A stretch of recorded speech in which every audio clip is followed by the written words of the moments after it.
ಶ್ರೀಗುರುಭ್ಯೋ ನಮಃ. ಹರಿ ಓಂ.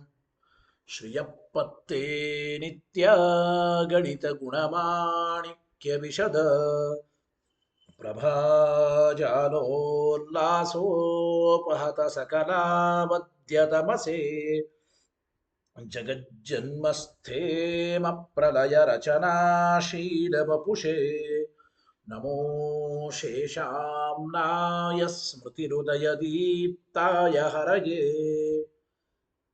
येन प्रादुरभो भाविभूमिवलये व्यस्तारिगो सन्ततिः प्राबोधिश्रुतिपङ्कजं करुणया प्राकाशीतत्वं परम् ध्वन्तं ध्वंसमनायि साधुनिकरश्चाकारि सन्मार्गगः तेन व्यासदिवाकरेण सततं मात्याजि मे मानसम् व्याप्तिर्यस्य निजे निजे नमः सा पक्षे सपक्षे स्थितिः व्यावृत्तिश्च विपक्षतोत विषये शक्तिर्न वै बाधिते नैवास्ति प्रतिपक्षयुक्तिरतुलं शुद्धं प्रमाणं समे भूयात्तत्त्वविनिर्णयाय भगवानानन्दतीर्थो मुनिः भवति यदनुभावादेव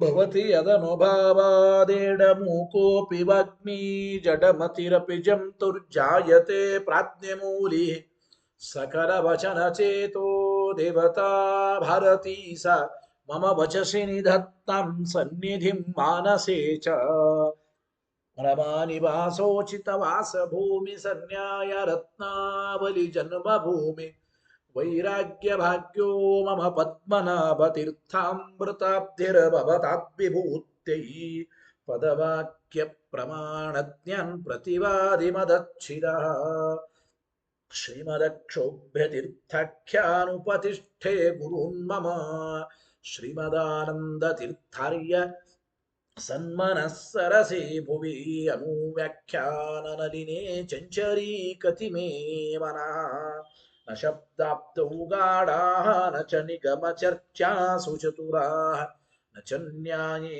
प्रौढाः न च विदितवेद्या अपि वयम् परं श्रीमत्पूर्णः प्रमति गुरुकारुण्यसरणि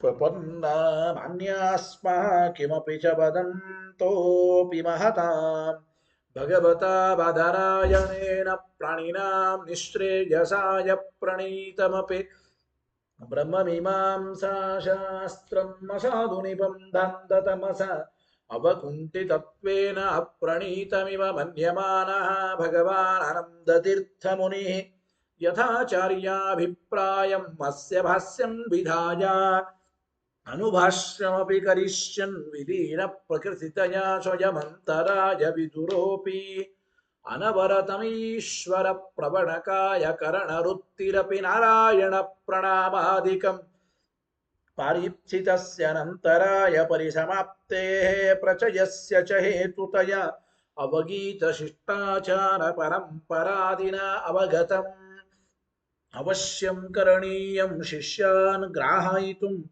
ग्रन्थादौ निबध्नाति नारायणमिति नारायणं निखिलपूर्णगुणैकदेहं निर्दोषमाप्यतममप्यखिलैः सोमाख्यैः अस्योद्भवादिदमशेषविशेषतोऽपि वन्द्यं सदा प्रियतमं मम सन्नमामि तमेव शास्त्रप्रभवं प्रणम्य जगद्गुरूणां कुवञ्जसैव विशेषतो मे परमाख्यविद्याव्याख्यां करोम्यन्वपि चाहमेव ओम ओमथातो ब्रह्मजिज्ञासा ओम श्रुतिक्षीराब्धिमामध्यधीमं दरमहीभृता प्राप्ता न्यायसुधायेन तं जैन्द्रमहं भजे बुधैरपि सुदुर्बोधे ग्रन्थे यन्मम साहसं तत्पारयन्तु निपुणाः गुरुपादरजक्कणाः लौकिकफलं लक्षणामृतदोहिनीं पूर्वानुग्रहरूपां तां कामधेनुमुपास्महे मद्भोक्तिर्द्विनदी जयार्यशुभवाक् शौर्यात्मजा सङ्गमे व्याख्यास्नानमहो विधाय नृहरे प्राप्य प्रसादं परं प्रापुर्ये कृतकृत्यतां गतमला विद्यादिराजादयो योगीशा कृपयन्तु ते जयमुनेर्भावस्य बोधाय मे शुकेन शान्त्यादिषु वाङ्मयेषु व्यासेन धैर्यं बुधिनोपमेयम् मनोजजित्या मनसां निपत्या रघुत्तमाख्यं सुगुरुं नमामि न दग्धं यस्य कौपीरम् अग्नौ दत्तमपि स्फुटम्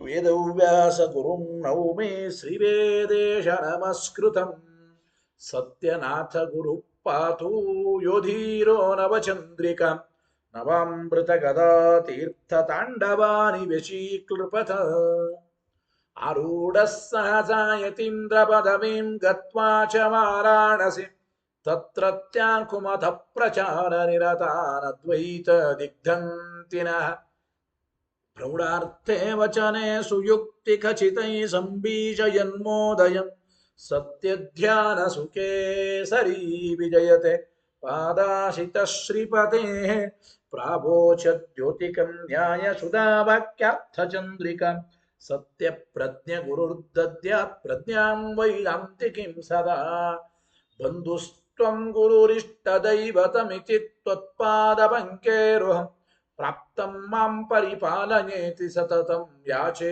निबद्धाञ्जलिः चित्तं मद्गुणदोषचिन्तनविदो नूनं मनाक्ष्माकृताः सत्याभिज्ञगुरोस्त्वदङ्घ्रियुगलं हित्वा न मे सद्गतिः सत्याभिज्ञकराब्जोत्थान् पञ्चाशद्वर्षपूजकान् सत्यप्रमोदतीर्थार्यान् नौमिन्याय सुदारतान् वेदेश मुनिसत्पादसेवा सम्प्राप्त वैभवान् यादवार्यान् वरसुधा टीकाकारान् वयं नुमः पृथ्वीमण्डलमध्यस्थाः पूर्णबोधमतानुगाः वैष्णवा विष्णुहृदयाः तान्नमस्ये गुरून् मम आपादमौलिपर्यन्तं गुरूणामाकृतिं स्मरेत् तेन विघ्नाः प्रणश्यन्ति सिद्ध्यन्ति च मनोरथाः शुभां ध्यायन्ति ये कामान् गुरुदेवः प्रसादजान् इतरान् आत्मपापोत्थं तेषां विद्या फलिष्यति यहिरहं शुकवत् सम्यक् शिक्षितोऽस्मि कृपालुभिः श्रीमत्सत्यात्मतीर्थार्यान् वन्दे विद्यागुरून् मम मूलरामपदासक्तं स्वर्णमण्टपकारिणं गुरुस्मरणकर्तारं वन्दे सत्यात्मयोगिनं स्वस्त्यस्तु सतामखिलसन्मङ्गलानि भवन्तु श्रीगुरुभ्यो नमः हरिः ओम् ನಾವು ಹಿಂದೆ ಈ ನ್ಯಾಯಸುಧೆಯ 3ನೇ ಅಧ್ಯಾಯ 4ನೇ ಪಾದದಲ್ಲಿ ಉಭಯಲಿಂಗಾಧಿಕರಣದಲ್ಲಿ ಚಿಂತನೆ ಮಾಡ್ತಾ ಇದ್ದೇವೆ.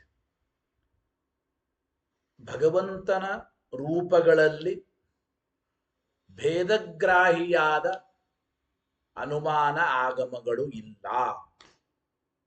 ಇದರ ವಿರುದ್ಧವಾಗಿ ಅಭೇದಗ್ರಾಹಿಯಾದ ಭೀಷ್ಮಾಚಾರ್ಯರ ಮಾತು ಅಂದ್ರೆ ಭಾಗವತ ವಾಕ್ಯ ಆಗಮಗಳು ಉಂಟು. ಭಗವದ್ರೂಪಗಳಲ್ಲಿ ಅಭೇದವನ್ನು ಗ್ರಹಣ ಮಾಡುವ ಪ್ರಮಾಣಗಳು ಉಂಟೇ ಹೊರತು ಭಗವದ್ರೂಪಗಳಲ್ಲಿ ಭೇದವನ್ನು ಗ್ರಹಣ ಮಾಡುವ ಪ್ರಮಾಣಗಳು ಇಲ್ಲ ಅಂತ ಹೇಳಿದ್ದೇವೆ. ಟೀಕಾಕೃತ್ಪಾದರಂತಾರೆ ಮುಂದೆ ಪ್ರಶ್ನೆ ಮಾಡಿಕೊಂಡು ಮತ್ತೆ ಉತ್ತರವನ್ನು ಹೇಳ್ತಾರೆ. ಪೂರ್ವ ಪಕ್ಷಿಗಳು ಪ್ರಶ್ನೆ ಮಾಡ್ತಾರೆ. ನಾನು ಅಸ್ತಿ ತದ್ದರ್ಶಿನಾಂ ಪ್ರತ್ಯಕ್ಷಂ ಅತ್ರ ಪ್ರಮಾಣಂ. ನೋಡಿ, ಭಗವಂತನ ಆಯಾ ರೂಪಗಳನ್ನ ನೋಡಿದ ವ್ಯಕ್ತಿಗಳ ಪ್ರತ್ಯಕ್ಷವೇ ಭಗವಂತನ ರೂಪಗಳಲ್ಲಿ ಭೇದ ಇದೆ, ವೇದಾದಿ ದೋಷಗಳಿದೆ ಎಂಬುದಕ್ಕೆ ಪ್ರಮಾಣ ಅಂತ. ನೋಡಿ, ತದ್ದರ್ಶಿನಾಂ ಪ್ರತ್ಯಕ್ಷಂ, ರಾಮಕೃಷ್ಣಾದಿಗಳನ್ನು ನೋಡಿದ ಜನರ ಪ್ರತ್ಯಕ್ಷವೇ ಪ್ರಮಾಣ. ಭಗವದ್ ರೂಪಗಳಲ್ಲಿ ಭೇದ ಇದೆ, ಭಗವಂತನಿಗೆ ದೋಷಗಳಿದೆ ಅಂಬೋದಕ್ಕೆ. ತದ್ದರ್ಶಿನಾಂ ಪ್ರತ್ಯಕ್ಷಂ ಅತ್ರ ಪ್ರಮಾಣಮಸ್ತಿ. ಹೀಗೆ ಪ್ರಶ್ನೆ ಮಾಡಿದ್ರೆ ಮೈವಂ ಹಾಗೆ ತಿಳಿಯಬೇಡಿ. ಯಾತಕ್ಕೆ ನೋಡಿ, ಇರಬಹುದು ಅಂದ್ರು ಟೀಕಾಕೃತ್ಪಾದರು. ಆಗಿನ ಕಾಲದ ಜನರ ಪ್ರತ್ಯಕ್ಷ ದೇವರ ರೂಪಗಳಲ್ಲಿ ಭೇದವನ್ನು ಗ್ರಹಣ ಮಾಡಬಹುದು. ರಾಜಸು ಯಾಗದಲ್ಲಿ ಭಗವಂತ ಕೃಷ್ಣ ರೂಪ, ವೇದವ್ಯಾಸ ರೂಪ, ಪರಶುರಾಮ ರೂಪ, ಮೂರು ರೂಪದಿಂದ ಇದ್ದ ಅಂತ ನೋಡ್ತೇವೆ.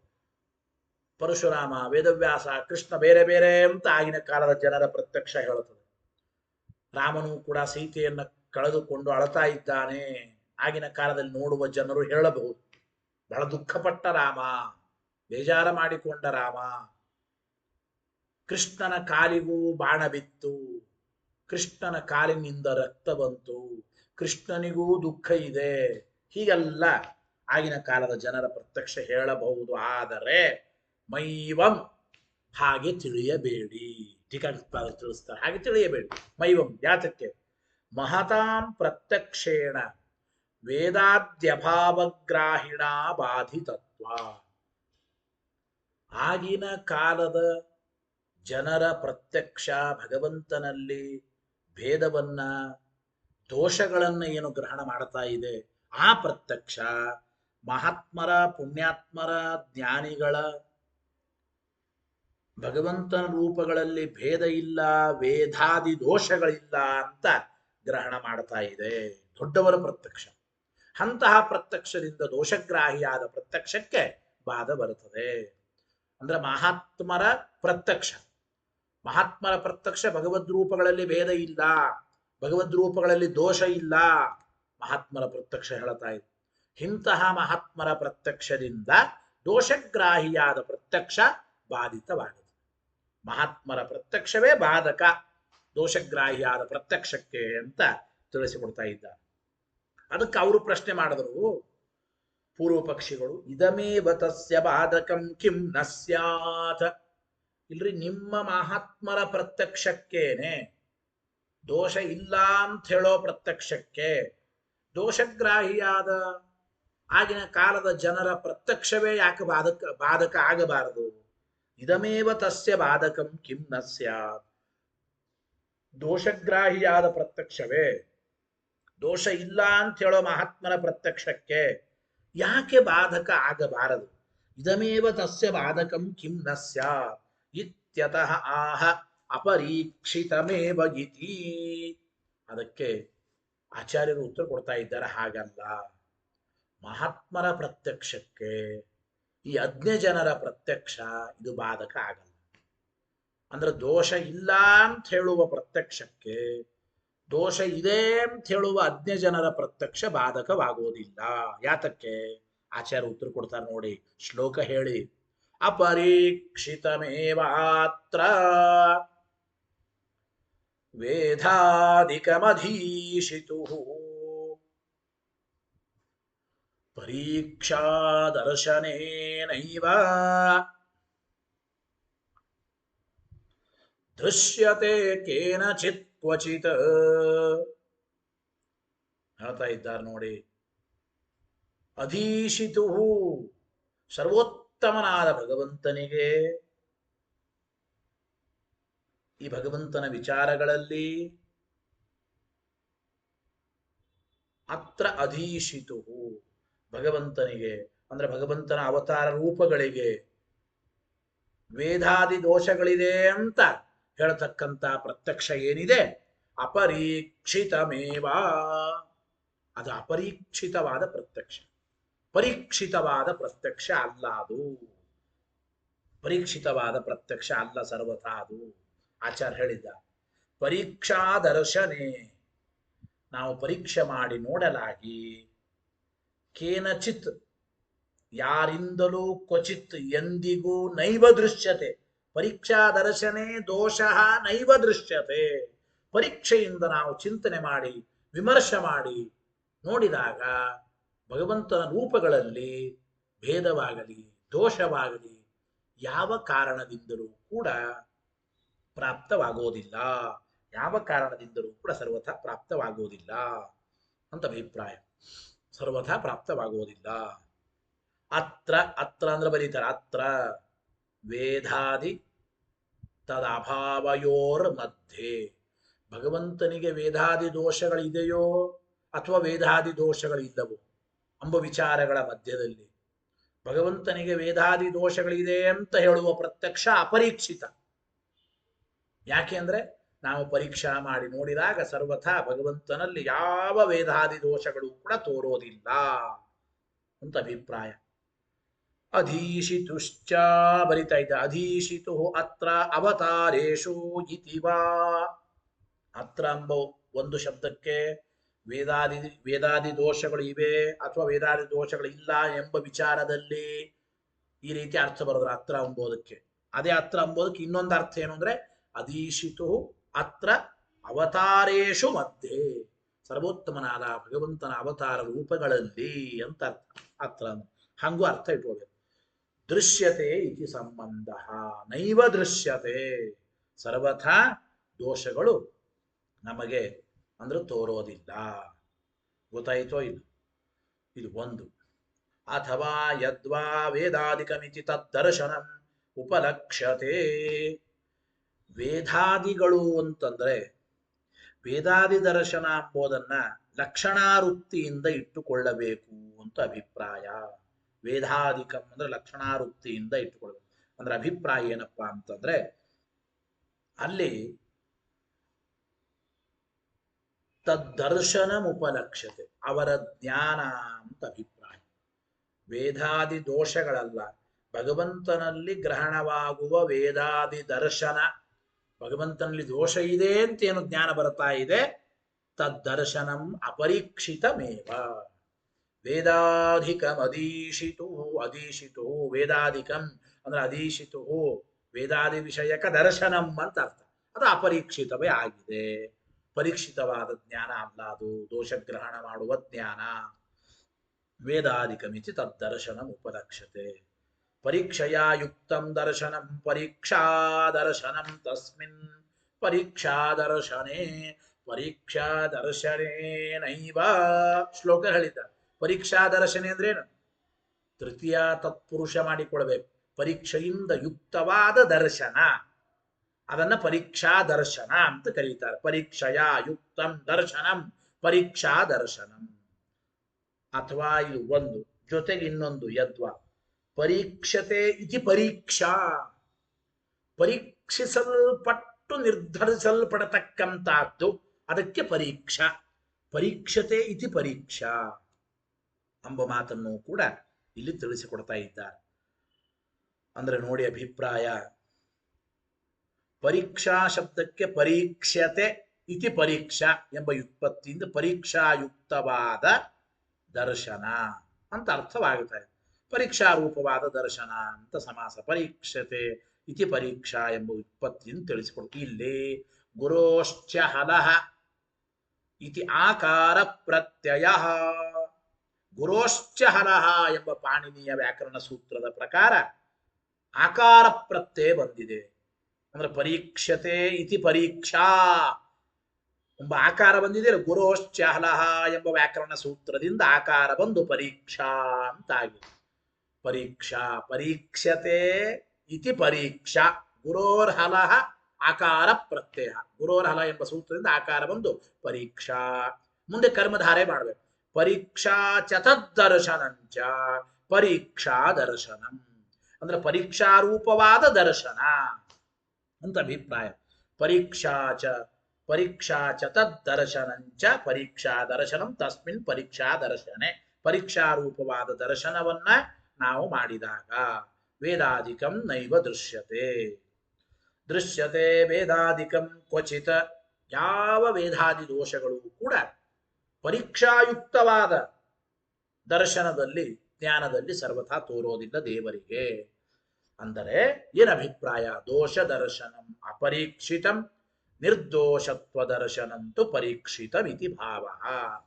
ಭಗವಂತನಲ್ಲಿ ದೋಷಗ್ರಾಹಿಯಾದ ದರ್ಶನ, ಆ ಜ್ಞಾನ ಇದು ಅಪರೀಕ್ಷಿತ. ದೋಷಾಭಾವ ಗ್ರಾಹಿಯಾದ ದರ್ಶನವೇ ಪರೀಕ್ಷಿತ ಅಂತ ನಾವು ಅರ್ಥ ಮಾಡಿಕೊಳ್ಳಬೇಕು. ಇದಾದ್ಮೇಲೆ ಪ್ರಶ್ನೆ, ನಾನು ದೋಷಾಭಾವ ವಿಷಯಂ ಮಹತಾಂ ಪ್ರತ್ಯಕ್ಷಂ ತಾವತ್ ಕುತಃ ಸಿದ್ಧಂ. ನೀವೇನಂದ್ರಿ, ದೋಷಗ್ರಾಹಿಯಾದ ಅಜ್ಞಜನರ ಪ್ರತ್ಯಕ್ಷಕ್ಕೆ ದೋಷ ಇಲ್ಲ ಅಂತ ಹೇಳುವ ಮಹಾತ್ಮರ ಪ್ರತ್ಯಕ್ಷ ಬಾಧಕವಾಗುತ್ತದೆ ಅಂತಂದ್ರಿ. ಅವರಂದ್ರು, ಮಹಾತ್ಮರ ಪ್ರತ್ಯಕ್ಷ ಇದು ಭಗವಂತನ ರೂಪಗಳಲ್ಲಿ ದೋಷಾಭಾವವನ್ನು ಗ್ರಹಣ ಮಾಡುತ್ತದೆ ಅಂತ ಹೇಗೆ ಹೇಳ್ತೀರಿ? ಅಂದರೆ ಭಗವಂತನ ರೂಪಗಳಲ್ಲಿ ದೋಷ ಇಲ್ಲ ಎಂಬ ವಿಷಯದಲ್ಲಿ ಮಹಾತ್ಮರ ಪ್ರತ್ಯಕ್ಷವೇ ಪ್ರಮಾಣ. ಅಂದ್ರೆ ದೋಷಾಭಾವ ವಿಷಯಕವಾದ ಮಹಾತ್ಮರ ಪ್ರತ್ಯಕ್ಷ ಇದೆ ಅಂತ ಹೇಗೆ ನೀವು ನಿರ್ಣಯ ಮಾಡೋದು? ದೋಷಾಭಾವ ವಿಷಯಂ ಮಹತಾಂ ಪ್ರತ್ಯಕ್ಷಂ ತಾವತ್ ಕುತಃ ಸಿದ್ಧಂ. ದೋಷ ಇಲ್ಲ ಅಂತ ಹೇಳುವ ಮಹಾತ್ಮ ಜನರ ಪ್ರತ್ಯಕ್ಷ ಇದೆ ಅಂತ ನೀವು ಹೇಗೆ ಹೇಳ್ತೀರಿ? ಇತ್ಯತಃ ಆಹ ನಿರ್ದೋಷಮೇವೇತಿ. ಅದಕ್ಕೆ ಆಚಾರ್ಯರು ವ್ಯಾಖ್ಯಾನದಲ್ಲಿ ಮುಂದಿನ ಶ್ಲೋಕದಲ್ಲಿ ಉತ್ತರ ಕೊಡ್ತಾ ಇದ್ದಾರೆ.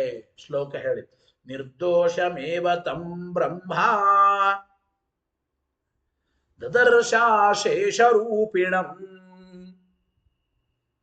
ನಿರ್ದೋಷಮೇವ ರುದ್ರೋದ್ರಾತ್ ನಿರ್ದೋಷಂ ತಂ ಪುರಂದರಃ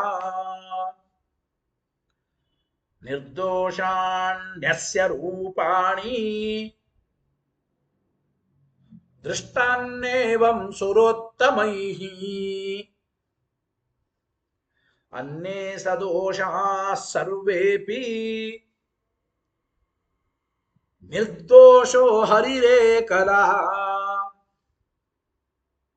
ಇತಿ ಭರ್ಗಶ್ರುತೇಶ್ಚೈವ ಸದೋಷಂ ನಾಸ್ಯ ದರ್ಶನಂ. ಏನ್ ಹೇಳ್ತಾ ಇದ್ದಾರೆ ಅರ್ಥ ನೋಡಿ. ಚತುರ್ಮುಖ ಬ್ರಹ್ಮದೇವರು, ರುದ್ರದೇವರು, ಇಂದ್ರದೇವರು, ಸಕಲ ದೇವತೆಗಳು ಭಗವಂತನನ್ನು ನೋಡಿದರು. ಭರ್ಗಶ್ರುತಿ ಅಪೌರುಷೇಯವಾದ ಶ್ರುತಿ ವಾಕ್ಯನೆ. ಈ ಎಲ್ಲ ದೇವತೆಗಳು ಭಗವಂತನನ್ನು ನೋಡಿದರು. ಎಂತಹ ಭಗವಂತನನ್ನು ನೋಡಿದರು? ನಿರ್ದುಷ್ಟನಾದ ಭಗವಂತನನ್ನೇ ನೋಡಿದರು. ಸದೋಷನಾದ ಭಗವಂತನನ್ನು ನೋಡಿದರು ಅಂತ ಹೇಳೋದಿಲ್ಲ. ವೇದಾದಿ ದೋಷಯುಕ್ತವಾದ ಭಗವಂತನನ್ನು ನೋಡಿದರು ಅಂತ ಹೇಳಿಲ್ಲ ಶ್ರುತಿ. ದೇವರ ರೂಪಗಳಲ್ಲಿ ದೋಷ ಇರೋದಾದ್ರೆ ಎಲ್ಲ ದೇವತೆಗಳು ದೇವರನ್ನು ನೋಡಿದರು ಅಂತ ಹೇಳುವಾಗ ದೋಷಯುಕ್ತನಾದ ದೇವರನ್ನು ನೋಡಿದರು ಅಂತ ಹೇಳಬೇಕಾಗಿತ್ತು ಒಂದು ಕಡೆ. ಆದರೂ ಎಲ್ಲಿಯೂ ಹಾಗೆ ಹೇಳಿಲ್ಲ. ಬ್ರಹ್ಮದೇವರು, ರುದ್ರದೇವರು, ಇಂದ್ರದೇವರು, ಸಕಲ ದೇವತೆಗಳು ನಿರ್ದುಷ್ಟನಾದ ಭಗವಂತನನ್ನು ನೋಡಿದರು ಅಂತೆ ಅಪೌರುಷೇಯವಾದ ಶ್ರುತಿ ವಾಕ್ಯಗಳಲ್ಲಿ ನಮಗೆ ತೋರಿ ಬರ್ತಾ ಇದೆ. ಆದ್ದರಿಂದ ಮಹಾತ್ಮರ ಪ್ರತ್ಯಕ್ಷ ಇದು ದೋಷ ಇಲ್ಲ ಅಂತೆ ಗ್ರಹಣ ಮಾಡ್ತಾ ಇದೆ. ಸರ್ವಥಾ ಭಗವಂತನಲ್ಲಿ ದೋಷ ಅಂಬೋದು ಇಲ್ಲ ಎಂಬ ಮಾತನ್ನು ನಾವು ಚಿಂತನೆ ಮಾಡಬೇಕು. ಗೊತ್ತಾಯಿತೋ? ಇಲ್ಲ, ಸರ್ವಥಾ ಭಗವಂತನ ರೂಪಗಳಲ್ಲಿ ದೋಷ ಇಲ್ಲ. ನೋಡಿ ಅರ್ಥ. ತಂ ಆ ಶ್ರೀಹರಿಯನ್ನ, ಪರಮಾತ್ಮನನ್ನ, ಬ್ರಹ್ಮ ಚತುರ್ಮುಖ ಬ್ರಹ್ಮದೇವರು, ಅಶೇಷ ರೂಪಿಣಂ ತಂ ಎಲ್ಲ ರೂಪದ ಆ ಭಗವಂತನನ್ನ ನಿರ್ದೋಷಮೇವ ದದರ್ಶ, ನಿರ್ದುಷ್ಟನನ್ನಾಗಿಯೇ ನೋಡಿದ್ದಾರೆ. ನಿರ್ದೋಷಂ ದದರ್ಶ, ನಿರ್ದುಷ್ಟನಾದ ಪರಮಾತ್ಮನನ್ನೇ ಬ್ರಹ್ಮ ದದರ್ಶ, ಚತುರ್ಮುಖ ಬ್ರಹ್ಮದೇವರು ನೋಡಿದರು ಅಂತ ಹೇಳ್ತಾ ಇದ್ದಾರೆ ಮೊದಲನೇ ಶ್ಲೋಕದಲ್ಲಿ. ಮುಂದೆ ರುದ್ರದೇವರು ನಿರ್ದೋಷಮೇವ ತಂ ಅದ್ರಾಕ, ನಿರ್ದುಷ್ಟನಾದ ಪರಮಾತ್ಮನನ್ನೇ ನೋಡಿದರು ರುದ್ರದೇವರು ಕೂಡ. ತಂ ಅಂತಹ ಪರಮಾತ್ಮನನ್ನ ಪುರಂದರ ನಾಮಕ ಇಂದ್ರದೇವರು ಕೂಡ ನಿರ್ದೋಷಮೇವ ತಂ ದದರ್ಶ, ನಿರ್ದುಷ್ಟನಾದ ಪರಮಾತ್ಮನನ್ನೇ ನೋಡಿದರು ಇಂದ್ರದೇವರು ಕೂಡ. ಅದೇ ರೀತಿ ಸುರೋತ್ತಮೈ ಏವಂ, ಇದೇ ರೀತಿ ಸುರೋತ್ತಮೈ ಎಲ್ಲ ದೇವತೆಗಳಿಂದ ಅಸ್ಯ ನಿರ್ದೋಷಾಣ್ಯೇವ ರೂಪಾಣಿ ದೃಷ್ಟಾನಿ, ಏವಕಾರ ಬೇರೆ ಹೇಳಿದ್ದಾರೆ. ಎಲ್ಲ ದೇವತೆಗಳಿಂದ ಪರಮಾತ್ಮನ ನಿರ್ದುಷ್ಟವಾದ ರೂಪಗಳೇ ದೃಷ್ಟಾನಿ ನೋಡಲ್ಪಟ್ಟವು. ಅಂದ್ರೆ ಎಲ್ಲ ದೇವತೆಗಳು ನಿರ್ದುಷ್ಟನಾದ ಪರಮಾತ್ಮನನ್ನೇ ನೋಡಿದ್ದಾರೆ ಎಂಬ ಮಾತನ್ನು ತಿಳಿಸಿಕೊಡ್ತಾ ಇದ್ದಾರೆ. ಅನ್ನೇ ನೋಡಿ, ಸರ್ವೇಪಿ ಆ ಭಗವಂತನನ್ನು ಬಿಟ್ಟರೆ ಇನ್ನೆಲ್ಲರೂ ಕೂಡ ಸರ್ವೇಪಿ ಅನ್ನೇ ಸದೋಷಾಃ ಏವ, ದೇವರನ್ನ ಬಿಟ್ರೆ ಇನ್ನು ರಮಾಬ್ರಹ್ಮಾದಿ ಸಮಸ್ತ ಪ್ರಪಂಚ ಎಲ್ಲರೂ ದೋಷಯುಕ್ತರೆ. ಲಕ್ಷ್ಮೀನಾರಾಯಣರಲ್ಲಿ ದೋಷ ಇಲ್ಲ, ಅದರ ಅಭಿಪ್ರಾಯ. ನಾರಾಯಣ ದೇವರಂತೂ ನಿರ್ದುಷ್ಟರೇ, ನಾರಾಯಣನಲ್ಲಿ ಯಾವ ದೋಷಗಳೂ ಇಲ್ಲ. ಲಕ್ಷ್ಮಿಯಲ್ಲಿಯೂ ದೋಷ ಇಲ್ಲ, ಆದರೆ ಲಕ್ಷ್ಮಿಯಲ್ಲಿಯೂ ಒಂದು ದೋಷ ಇದೆ, ಪಾರತಂತ್ರ್ಯ. ಅದು ಗುಣವೇ ಒಂದು ಅರ್ಥದಲ್ಲಿ, ಭಗವಂತನ ಅಧೀನಳವಳು. ಪಾರತಂತ್ರ ಎಂಬ ದೋಷ ಬಿಟ್ಟರೆ ಲಕ್ಷ್ಮಿಯಲ್ಲಿ ಯಾವ ದೋಷ ಇಲ್ಲ. ಅಂತೂ ಪಾರತಂತ್ರ ಎಂಬ ದೋಷವನ್ನು ವಿವಕ್ಷ ಮಾಡಿದಾಗ ಲಕ್ಷ್ಮಿಯೂ ಕೂಡ ಸದೋಷಳೆ. ಅನಂತರದಲ್ಲಿ ಎಲ್ಲ ದೇವತೆಗಳು ಕೂಡ ದೋಷ ಉಳ್ಳವರೇ. ಯಥಾಯೋಗ್ಯವಾಗಿ ತಾರತಮ್ಯ ಕ್ರಮದಲ್ಲಿ ಆ ದೋಷವನ್ನು ಚಿಂತನೆ ಮಾಡಬೇಕು. ನಮ್ಮಂತೆ ದೇವತೆಗಳು ಅಷ್ಟು ದೋಷ ಉಳ್ಳವರು ಅಂತ ತಿಳಿಯಬೇಡಿ. ಗೊತ್ತಾಯಿತೋ ಇಲ್ಲ? ಅಲ್ಪ ದೋಷ ಉಳ್ಳವರು, ನಾವು ಅನಂತ ದೋಷ ಉಳ್ಳವರು. ಅಂತೂ ಸರ್ವೇಪಿ ಅನ್ನೇ ಸದೋಷಾಹ ಹರಿರೇಕಲಹ ನಿರ್ದೋಷ. ಪರಮಾತ್ಮ ಒಬ್ಬನೇ ನಿರ್ದೋಷ. ಏಕಲಹ ಅಂದ್ರೆ ಒಬ್ಬನೇ, ಶ್ರೀಹರಿ ಒಬ್ಬನೇ ನಿರ್ದುಷ್ಟ. ನಿರ್ದೋಷೋ ಹರಿರೇಕಲಹ ಇತಿ ಬರ್ಕಶ್ರುತೇಶ್ಚೈವ. ಈ ರೀತಿಯಾದ ಅಪೌರುಷೇಯವಾದ ಬರ್ಕಶ್ರುತಿ ಎಂಬ ವಾಕ್ಯಗಳಿಂದ, ಈ ಬರ್ಕಶ್ರುತಿಯಿಂದ ಅಸ್ಯ ಈ ಪರಮಾತ್ಮನಿಗೆ ಅಸ್ಯ ದರ್ಶನಂ, ಈ ಪರಮಾತ್ಮನನ್ನು ಕಂಡದ್ದು ಮಹಾತ್ಮರು ನ ಸದೋಷಂ ಎಂಬ ಮಾತನ್ನು ಹೇಳ್ತಾ ಭಗವಂತನ ವಿಷಯದಲ್ಲಿ ಮಹಾತ್ಮರ ದರ್ಶನ ಇದು ದೋಷಗ್ರಾಹಿಯಾದದ್ದಲ್ಲ. ಸದೋಷಂ ನಾಸ್ಯ ದರ್ಶನಂ, ಅಸ್ಯ ದರ್ಶನಂ ನ ಸದೋಷಂ. ಮಹಾತ್ಮರು ಏನು ಭಗವಂತನನ್ನ ಕಂಡಿದ್ದಾರೆ, ಸರ್ವಥಾ ದೋಷಯುಕ್ತನನ್ನಾಗಿ ಕಂಡಿಲ್ಲ. ದೋಷಗ್ರಾಹಿಯಾದ ಪ್ರತ್ಯಕ್ಷ ಅಲ್ಲ ಮಹಾತ್ಮರ ಪ್ರತ್ಯಕ್ಷ. ಮಹಾತ್ಮರ ಪ್ರತ್ಯಕ್ಷ ದೋಷಾಭಾವಗ್ರಾಹಿಯಾಗಿದೆ ಎಂಬ ಮಾತನ್ನೇ ತಿಳಿಸಿಕೊಡ್ತಾ ಇದ್ದಾರೆ ಎಂಬ ವಿಚಾರವನ್ನು ಹೇಳಿದರು ಬಹಳ ಚೆನ್ನಾಗಿ. ಇಷ್ಟು ಶ್ಲೋಕಾರ್ಥ ನಾನು ಹೇಳಿದೆ. ಟೀಕಾಕತ್ಪಾದರು ಏನು ಬರೆದಿದ್ದಾರೆ ನೋಡಿ ಸುದೇ. ಅದ್ರಾಕ್ ಅಂದ್ರೆ ಅದ್ರಾಕ್ಷೀತ್, ನೋಡಿದರು. ರುದ್ರ ನಿರ್ದೋಷಮೇವ ಅದ್ರಾಂಗ್, ರುದ್ರದೇವರು ನಿರ್ದುಷ್ಟನಾದ ಪರಮಾತ್ಮನನ್ನೇ ನೋಡಿದರು ಅಂದರು. ಇಲ್ಲಿ ಏನು ಪ್ರಶ್ನೆ ಅಂದ್ರೆ, ಅದ್ರಾಕ್ಷೀತ್ ಅಂತ ಆಗಬೇಕಾಗಿತ್ತು, ಅದ್ರಾಂಕ್ ಅಂತ ಹೆಂಗಾಯ್ತಪ್ಪ ಅಂತಂದ್ರೆ, ಅನಿತ್ಯಂ ಆಗಮ ಶಾಸನಂ ಇತಿ ವಚನಾತ. ವ್ಯಾಕರಣ ಶಾಸ್ತ್ರಕ್ಕೆ ಸಂಬಂಧಪಟ್ಟ ಎಲ್ಲ ನಿಯಮಗಳು ಕೂಡ ಆಗಮದಲ್ಲಿ ಅಪ್ಲೈ ಆಗಬೇಕು ಅಂತ ಏನಿಲ್ಲ. ಆಗಮ ಶಾಸನ ಇದು ಅನಿತ್ಯ ಅಂತ ಹೇಳಿದ್ದರಿಂದ ಅದ್ರಾಕ್ಷೀತ್ ಎಂಬ ರೂಪ ಆಗೋದು ಅದ್ರಾಕ್ ಅಂತಾಗಿತ್ತು ಸರಿನೇ ಎಂಬ ಮಾತನ್ನು ತಿಳಿಸಿ ಕೊಡ್ತಾ ಇದ್ದಾರೆ. ಗೊತ್ತಾಯ್ತೋ ಇದು? ಆಗಮ ಶಾಸನ ಎಂಬುದು ಇಲ್ಲೇನು, ಅದು ಅನಿತ್ಯ ನಿಯಮ. ನಿತ್ಯ ನಿಯಮ ಏನಲ್ಲ. ವೇದಶಾಸ್ತ್ರಗಳಲ್ಲಿ ಅಪೌರುಷೇಯವಾದ ವೇದ ಅದು ಛಾಂದಸ ಪ್ರಯೋಗ ಅಂತ ಕರೀತಾರೆ. ವೇದದಲ್ಲಿ ಅಲ್ಪ ಸ್ವಲ್ಪ ಅಂದ್ರೆ ಆ ವ್ಯಾಕರಣ ವ್ಯತ್ಯಾಸವಾದರೆ ಯಾವ ದೋಷ ಇಲ್ಲ. ಆಗಮ ಶಾಸನ ಅದು ಅನಿತ್ಯವಾದದ್ದು ಅಂತ. ಅದ್ರಾಕ್ ಅದ್ರಾಕ್ಷೀತ್ ಅಂತ ಅದಕ್ಕರ್ಥ ಅನಿತ್ಯಂ ಆಗಮ ಶಾಸನಮಿತಿ ವಚನ. ಪುರಂದರ ಅದ್ರ ರುದ್ರ ನಿರ್ದೋಷಮೇವ ತಂ ಅದ್ರಾಕ್ ಅದ್ರಾಕ್ಷೀತ್. ಪುರಂದರ ನಿರ್ದೋಷಮೇವ ತಂ ಅದ್ರಾಕ್ ಅಂದ್ರೆ ಅದ್ರಾಕ್ಷೀತ್ ಅಂತ ಅಭಿಪ್ರಾಯ. ಆಮೇಲೆ ದೃಷ್ಟಾನ್ನೇವ ಸುರೋತ್ತಮೈ ಅಂತಂದ್ರು. ಇದಾದ ಮೇಲೆ ಅನ್ಯೈರಪಿ ಸುರೋತ್ತಮೈ, ಬೇರೆ ಎಲ್ಲ ದೇವತೆಗಳಿಂದಲೂ ಕೂಡ ನಿರ್ದುಷ್ಟವಾದ ಭಗವಂತನ ರೂಪಗಳೇ ನೋಡಲ್ಪಟ್ಟವು ಅಂತ ಬರೀತಾ ಇದ್ದಾರೆ. ಆಮೇಲೆ ಅನ್ನೇ ಸದೋಷಾ ಸರ್ವೇಪಿ, ಸರ್ವೇಪಿ ಸದೋಷಾ ದೃಷ್ಟಾ ಅಂತ ಇಟ್ಕೋಬೇಕಲ್ಲ. ಅನ್ನೇ ಸರ್ವೇಪಿ ಸದೋಷಾ ದೃಷ್ಟ. ದೇವರು ಒಬ್ಬರನ್ನು ಬಿಟ್ರೆ ಎಲ್ಲ ದೇವತೆಗಳು ಕೂಡ ಸದೋಷರೇ, ದೋಷಯುಕ್ತರೇ. ಅಂದ್ರೆ ಪರಮಾತ್ಮ ಒಬ್ಬನನ್ನು ಬಿಟ್ಟರೆ ಇನ್ನು ಎಲ್ಲ ದೇವತೆಗಳು ದೋಷಯುಕ್ತರಾಗೇ ದೃಷ್ಟಾಹ ಅಂದ್ರೆ ಕಂಡಿದ್ದಾರೆ ಅಂತ ಅಭಿಪ್ರಾಯ. ಸದೋಷಾಹ ದೃಷ್ಟಾಹ, ಸದೋಷಯುಕ್ತರಾಗೇ ಕಂಡಿದ್ದಾರೆ ಅಂತ ಅರ್ಥ. ನಿರ್ದೋಷೋ ಹರಿರೇಕಲಃ, ತಸ್ಮಾತ್ ಆದ್ದರಿಂದ ನಿರ್ದೋಷ ಹರಿಹಿ ಏಕಃ ಏವ, ಎಲ್ಲರೂ ದೋಷ ಉಳ್ಳವರೇ. ಆದ್ದರಿಂದ ನಿರ್ದುಷ್ಟ ಅಂದ್ರೆ ಹರಿರೇಕಲಃ ಏವ, ಪರಮಾತ್ಮ ಒಬ್ಬನೇ ಅಂತ ಅಭಿಪ್ರಾಯ.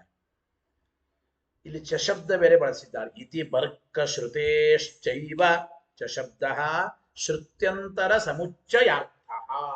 ಈ ಬರ್ಕ ಶ್ರುತಿ ಮಾತ್ರ ಅಲ್ಲ, ಬೇರೆ ಶ್ರುತಿಗಳನ್ನು ಕೂಡ ಚ ಶಬ್ದದಿಂದ ನಾವು ಸಮುಚ್ಚಯ ಮಾಡಿಕೊಳ್ಳಬಹುದು. ಗೊತ್ತಾಯ್ತು ಇಲ್ಲ? ಬೇರೆ ಶ್ರುತಿಗಳನ್ನು ನಾವು ಸಮುಚ್ಚಯ ಮಾಡಿಕೊಳ್ಳಬಹುದು ಅಂತ ಚಿಂತನೆ ಮಾಡಬೇಕು. ಅಸ್ಯ ಸದೋಷಂ ನಾಸ್ಯ ದರ್ಶನಂ. ಅಸ್ಯ ಅಂದ್ರೆ ಪರಮೇಶ್ವರ ವಿಷಯೇ, ಅಸ್ಯ ಪರಮೇಶ್ವರಸ್ಯ ವಿಷಯೇ ಮಹತಾಂ ದರ್ಶನಂ ಸದೋಷಂ ದೋಷಗ್ರಾಹಿ ನೈವ ಕಿಂತು ನಿರ್ದೋಷಮೇವ ಗೃಹ್ಣಾತಿ. ಅಂದ್ರೆ ಮಹಾತ್ಮನ ಪ್ರತ್ಯಕ್ಷ ಎಂಬುದು ಭಗವಂತನ ವಿಷಯದಲ್ಲಿ ಸರ್ವಥಾ ದೋಷಗ್ರಾಹಿಯಾದದ್ದಲ್ಲ. ಮಹಾತ್ಮನ ಪ್ರತ್ಯಕ್ಷ ಭಗವಂತನ ರೂಪಗಳಲ್ಲಿ ನಿರ್ದೋಷತ್ವವನ್ನೇ ಗ್ರಹಣ ಮಾಡ್ತಾ ಇದೆ ಎಂಬ ಅರ್ಥವನ್ನ ಯಾವುದು ಕಠಿಣ ಶಬ್ದವೋ ಅದಕ್ಕೆ ವಿಶೇಷವಾಗಿ ಬರೀತಾ ಇದ್ದಾರೆ. ಟೀಕಾಕೃತ್ಪಾದರ ಅರ್ಥ ಬರೆದರು. ಇದಾದ ಮೇಲೆ ಮತ್ತೆ ಪ್ರಶ್ನೆ, ಈಗ ನೀವೇನಂದ್ರಿ, ಹಾಗಾದರೆ ದೋಷಗ್ರಾಹಿಯಾದ ಅಜ್ಞ ಜನರ ಪ್ರತ್ಯಕ್ಷ ಅದು ಅಪರೀಕ್ಷಿತ, ದೋಷ ಇಲ್ಲ ಅಂತ ಹೇಳುವ ಮಹಾತ್ಮರ ಪ್ರತ್ಯಕ್ಷ ಇದು ಪರೀಕ್ಷಿತ ಅಂದ್ರೆ ಇದು ಹೇಗೆ ಒಪ್ಪೋದು ನಾವು? ದೋಷವನ್ನು ಹೇಳಿಬಿಟ್ರೆ ಮಾತ್ರ ಅದು ಅಪರೀಕ್ಷಿತ. ಈಗ ಅಂತಿರ್ತಾರಲ್ಲ ಜಗಳ ಆಡುವಾಗ, ನೀವು ಹೇಳಿಬಿಟ್ರೆ ಓ ಇದು ನಿಜ, ನೀವು ಹೇಳಿದ್ದು ಭಾರಿ ಸಂಭಾವಿತ, ನಾವು ಹೇಳಿದ್ದು ಮಾತ್ರ ಅಬದ್ಧ, ಇದು ಶಾಸ್ತ್ರ ವಿರುದ್ಧ ಅಂತ ಹೇಗಾಗುತ್ತದೆ? ಜಗಳ ಆಡ್ತಿರ್ತಾರೋ ಇಲ್ಲ ಹಾಗೆ.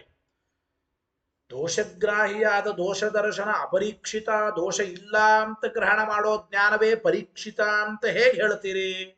ಇತ್ಯತಃ ಆಹ, ಈ ಪ್ರಶ್ನೆಗೆ ಉತ್ತರವಾಗಿ ಅವಿದ್ಧ ಇತಿ ಮುಂದಿನ ಅನುವ್ಯಾಖ್ಯಾನ ಶ್ಲೋಕದ ಆಚಾರ್ಯ ಹೇಳ್ತಾ ಇದ್ದಾರೆ. ಶ್ಲೋಕ ಹೇಳಿ: ಅವಿದ್ಧೋ ವಿದ್ಧವದ್ ವಿಷ್ಣು ಅಜಾತೋ ಜಾತವನ್ ವೃಷಾ ಅಬದ್ಧೋ ಬದ್ಧವಚ್ಚೈವ ದರ್ಶಯತ್ಯಮಿತದ್ವಿತಿ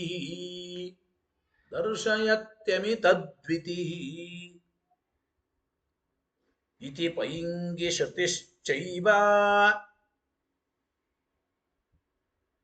ಪ್ರಾಹ ನಿರ್ದೋಷತಾಂ ಹರೇ. ಭಗವಂತನಲ್ಲಿ ನಿರ್ದೋಷತ್ವವನ್ನೇ ತಿಳಿಸಿಕೊಡುವ ಬರ್ಕಶ್ರುತಿಯನ್ನು ಹೇಳಿದ್ರು ಹಿಂದೆ. ಈಗ ಪೈಂಗಿ ಶ್ರುತಿಯನ್ನು ಹೇಳ್ತಾ ಇದ್ದಾರೆ ಆಚಾರ್ಯರು. ಏನು ನೋಡಿ, ಅವಿದ್ಧ ಭಗವಂತ ಅವನು ಅವಿದ್ಧ. ವಿದ್ಧ ಅಂದ್ರೆ ದೋಷಗಳು, ಅವಿದ್ಧ ಅಂದ್ರೆ ಅವನು ದೋಷರಹಿತ. ಅವಿದ್ಧೋಪಿ ಅವಿದ್ಧನಾದರೂ ದೋಷರಹಿತನಾದರೂ ವಿದ್ಧವತ ದೋಷ ಉಳ್ಳವನಂತೆ ತೋರಿಸಿಕೊಳ್ತಾನಷ್ಟೇ ವಿಷ್ಣು. ಅಜಾತಃ ಅವನು ಜನ್ಮರಹಿತ, ಜನನಾದಿ ದೋಷಗಳು ದೇವರಿಗಿಲ್ಲ. ಅಜಾತೋಪಿ ಜಾತವನ್ ಮೃಷಾ ವಿಷ್ಣು ದೃಶ್ಯತೆ ಅಂತ ಅಭಿಪ್ರಾಯ. ಗೊತ್ತಾಯಿತೋ ಇಲ್ಲ? ವಿಷ್ಣು ಮೃಷಾ ಮಾತನ್ನ ತಿಳಿಸಿಕೊಡ್ತಾ ಇದ್ದಾರೆ. ಗೊತ್ತಾಯ್ತಾ? ಅಜಾತೋಪಿ ಭಗವಂತ ಜನನರಹಿತ, ದೇವರಿಗೆ ಜನ್ಮ ಇಲ್ಲ, ಆದರೂ ಕೂಡ ಜಾತವತ್ ಮೃಷಾ ದೃಶ್ಯತೆ ಹುಟ್ಟಿದವನಂತೆ ತೋರಿಸಿಕೊಳ್ತಾನೆ ಸುಳ್ಳಾಗಿ. ಅಬದ್ಧೋ ಬದ್ಧವಚ್ಚೈವ ಭಗವಂತ ಯಾವುದರಿಂದಲೂ ಬಂಧಿತನಲ್ಲ. ಭಗವಂತ ಬಂಧಿತನಲ್ಲ, ಸರ್ವತಾ ಬಂಧಿತನಲ್ಲ ಭಗವಂತ.